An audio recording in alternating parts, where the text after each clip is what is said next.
أنت ساكنه ليس محتاجا إلى السرج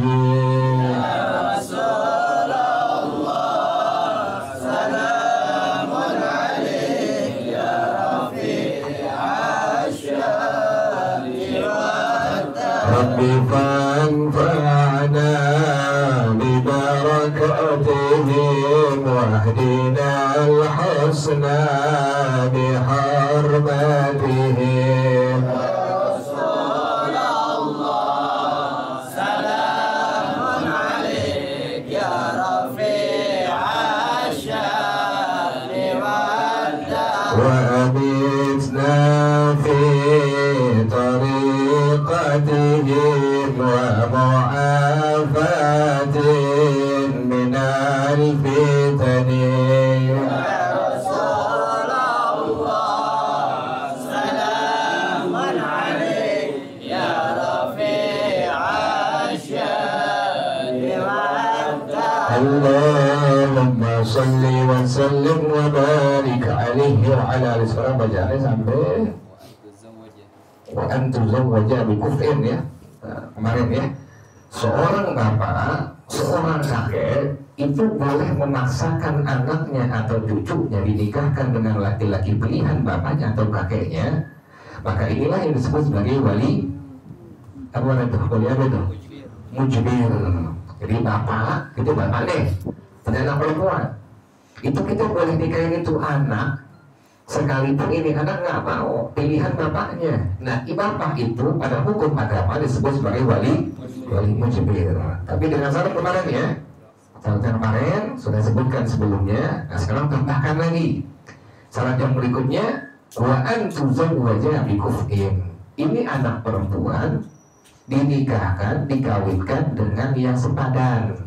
Nggak boleh yang nggak sepadan, harus yang sepadan. Contoh misalnya yang kemarin dia bilangin ya, ketimun ketemu duren ketemu duren tuh, Arab dengan Arab, orang Melayu dengan orang Melayu, itu namanya sepadan tuh. Makanya kalau seandainya ada orang Arab nikah dengan orang Melayu, perempuannya orang Arab, kemudian lakinya orang Melayu, orang kita ini ya, ini kan berarti nggak apa ini, nggak sepadan, nggak sekutu segitu. Atau perempuannya kaya, lakinya miskin, tuh sama, itu namanya tidak sekufu, tidak sepadan. Jadi si ayah boleh menikahkan secara paksa anak perempuannya dengan syarat ini anak perempuan dinikahkan dengan yang tadi apa? Yang sekufu atau yang sepadan. Boleh bilang kufur, boleh bilang kafa'ah. Yang kedua, wa an yakuna zawju musuran bihal sidaqi walau hukman. Yang kedua, suaminya itu adalah orang laki-laki yang bisa membayarkan mas kawin secara cash, secara tunai, sekalipun secara hukum.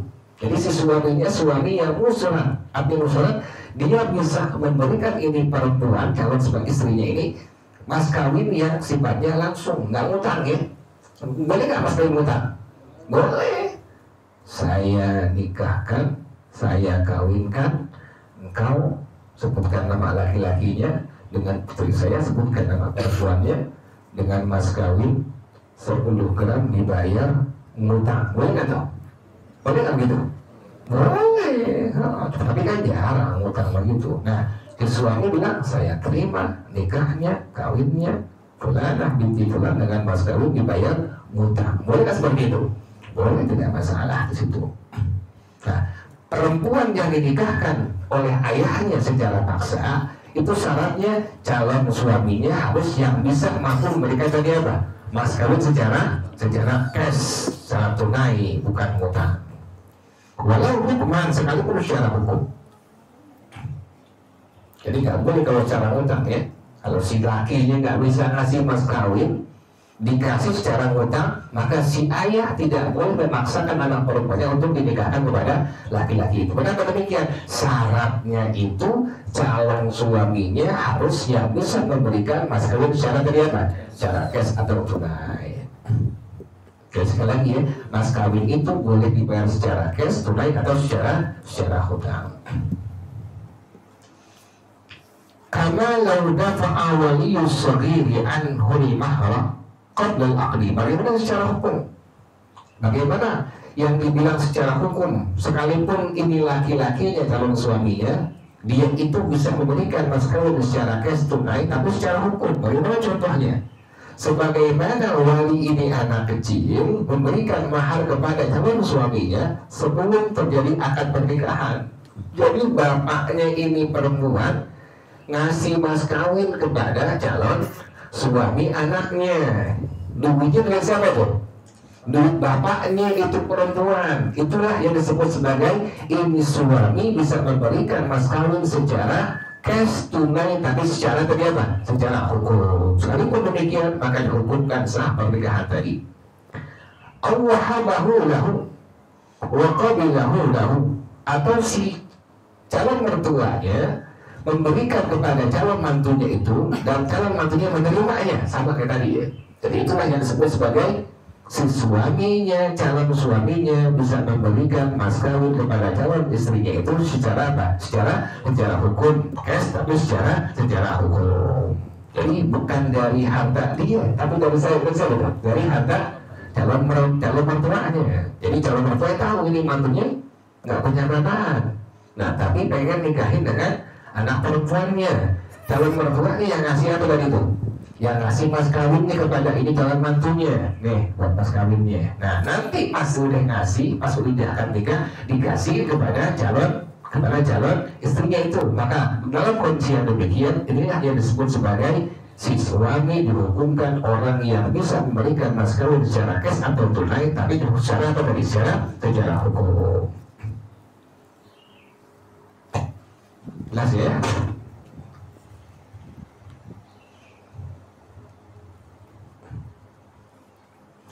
Contoh nih misalnya itu bapak perempuan nih, kemudian hamil calon apanya? Calon mantunya itu. Nah, si ibu ngelihat hamil, pengen nikah kepada anaknya tuh, anak perempuannya. Tapi melihat si hamil nggak bisa apa? Nggak bisa ngasih mas kawin. Akhirnya ibu yang apa? Yang ngasih ibu, boleh nggak begitu? Nah, inilah yang disebut sebagai si laki ini dia memberikan mas kawin secara cash tunai, tapi secara apa tadi? Secara hukum. Boleh seperti itu.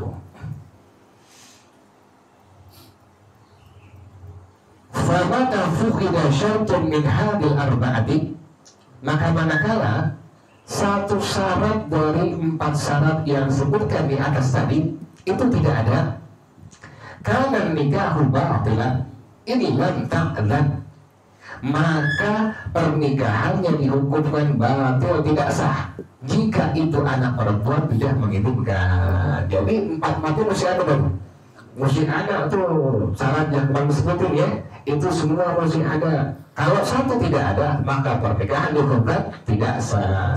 Nikah ini anak perempuan tidak memberikan izin. Jelas ya, gitu ya.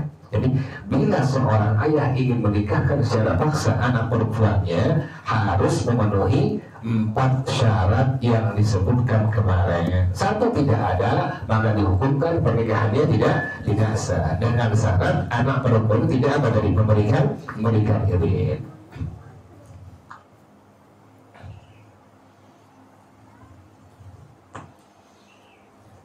Wa thalathatun li jawazil mubasyarati wahya kaunu tazwijiha bi mahri mithliha. Yang 3 adalah boleh untuk melangsungkan pernikahan tadi, yaitu apa?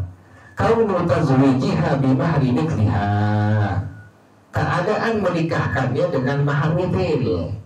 Ini berapa ini mahar mithil biasanya? Oh biasanya mahar mithilnya 10 gram.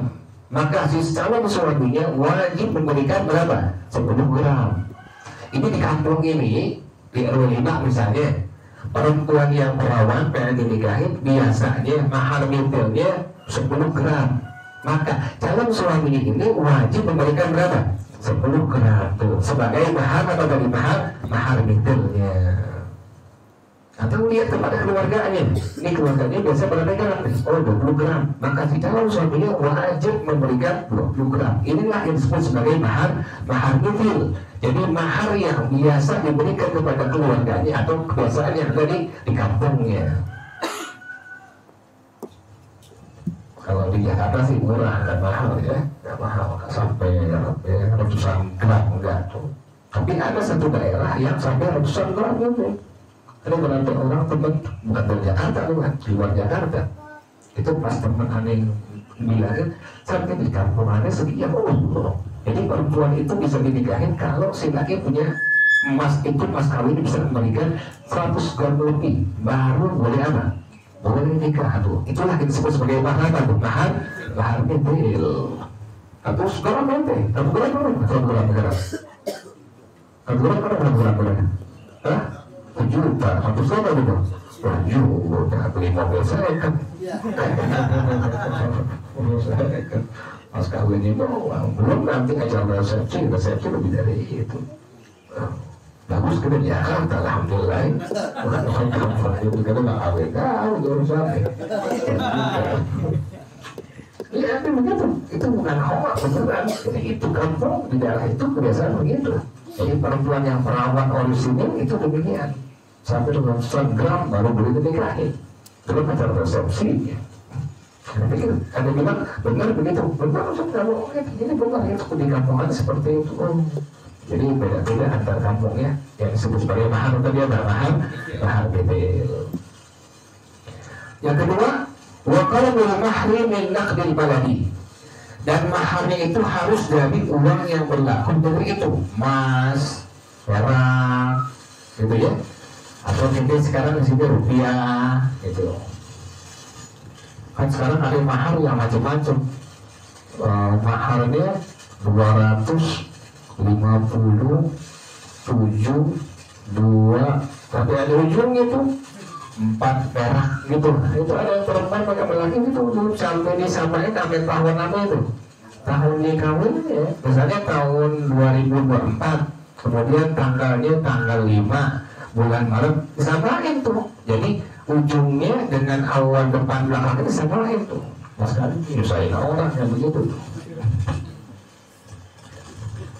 Jadi harus dengan apa tadi? Dengan harus naqdil balad, pakai rupiah, pakai emas ya.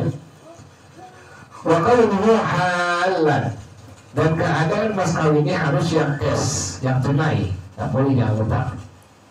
Malam tatri adatuhum min ta'jiri fil kulli awil ba'di, selama kebiasaan dari penduduk itu kampung adalah bertajil, tidak memperlakukan dengan secara utang fil kulli awil ba'di, seluruhan atau sebagiannya. Tapi kalau kebiasaan kampung itu bagaimana? Biasa utang. Wa illa umina bima jarat bihil adatu, maka diamalkan sesuai dengan kebiasaan itu kampung. Itu kampung kebiasaannya mas kawin lalu apa? Utang misalnya. Maka boleh itu laki-laki memberikan mas kawin secara utang. Kalau mungkin dulu RW5 nggak ada yang utang, ya. Jadi gimana kebiasaan itu kampung?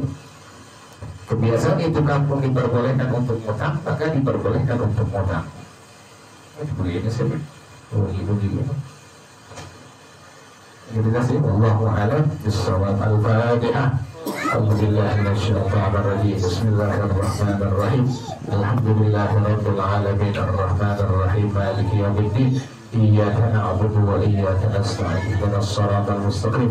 Siratal ladzina an'amta 'alaihim ghairil maghdubi 'alaihim waladdallin. Amin ya rabbana atarafna bi annana qatarafna وأننا أسرفنا وعلى ماذا أشرفنا فاتب علينا توبة تغسل كل حوبة واستر لنا الأوراد وآمن الروعات واغفر لوالدينا ربي ومولودينا والأهل والإخوان وسائر الخلان وكل ذي محبة أو جيرة أو صحبة والمسلمين آمين يا ربي يسمع قبلا وجودا منا لا باكتساب منا بالمصطفى الرسول نحظى بكل سول صلى وسلم ربي عليه عند الحب والآل والأصحاب عداد قص الصحب والحمد لله في البدء والثناء. bersama-sama subhanaka Allahumma wa bihamdika asyhadu an la ilaha illa anta astaghfiruka wa atubu ilaik. Alhamdulillah ala ni'amillah, alhamdulillah ala barakatillah.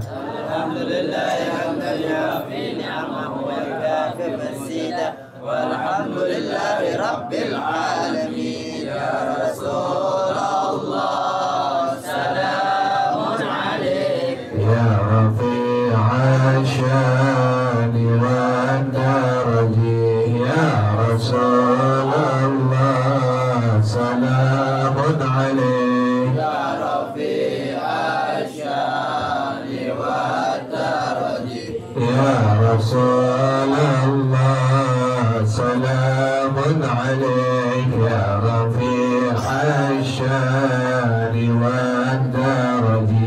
Allahumma salli wa sallim wa barik alaihi wa ala alihi. Hadanallah. Assalamualaikum warahmatullahi wabarakatuh.